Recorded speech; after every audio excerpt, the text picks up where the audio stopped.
Morning, friends and family. John Miller, your Lake Stevens Realtor, coming at you here Monday, September 28th, 2020. Happy Monday for everybody here. Nice rainy week last week. Looks like we shall have some sunny weather this week as the weather gets cooler, especially in the evenings. Today's real estate question comes out of Lake Stevens, Washington. And the question is, why do we have HOAs? Not just, are there HOAs or what are HOAs, but why do we have them? And it's a good question, actually. But the primary goal of HOAs is to help maintain property values in a specific neighborhood.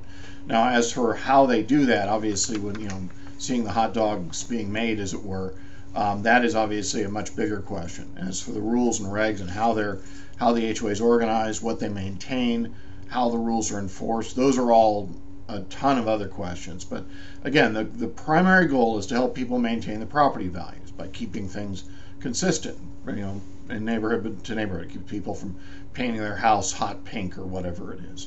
Would look kind of funny. It wouldn't bother me that much, but what do you do?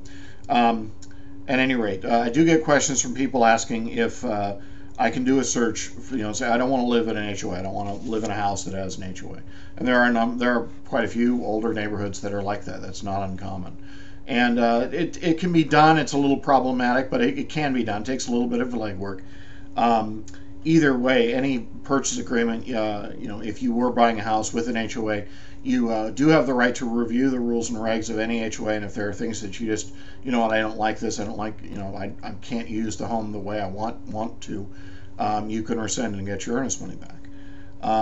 And that brings to another question, the difference between rules and regs and the CC&Rs. CC&Rs, covenants, conditions, and restrictions, and you'll find those in virtually every neighborhood out there, whether you have an HOA or not. The difference between those two, because they are very similar, CC&Rs are recorded documents available to the public. Rules and regs are not recorded, and generally takes a little bit more work to find them. Most listings, if you got a good listing agent, will have those as an attached document or have those ready for a potential buyer if they want to review them. And one of the reasons for that, rules and regs change with a lot more frequency than the CC&Rs, so that's one of the reasons they're not generally recorded. Bottom line is HOAs are a two-edged sword. You've got, I live here in Lake Stevens, and the HOA that I'm in, I have very little interaction with. I've lived there for years. They do a good job.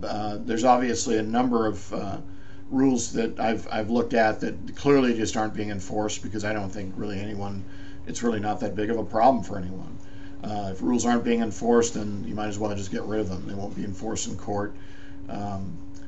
Either way, I know that they are somewhat active. They do have meetings, and obviously as a homeowner, if I wanted to, I could attend the meetings. I could run for office. I just never felt the need to. I've had neighbors ask me to. I've never felt the need to. At any rate, if you have any questions regarding HOAs and how it affects your home ownership or anything else in that matter, give me a call.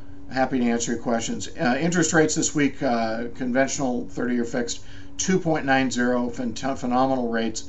All the lenders I'm talking to are really backed up with refis and purchases right now. At any rate, wherever you are, we love you. Stay safe and healthy, and we'll see you next week. Bye.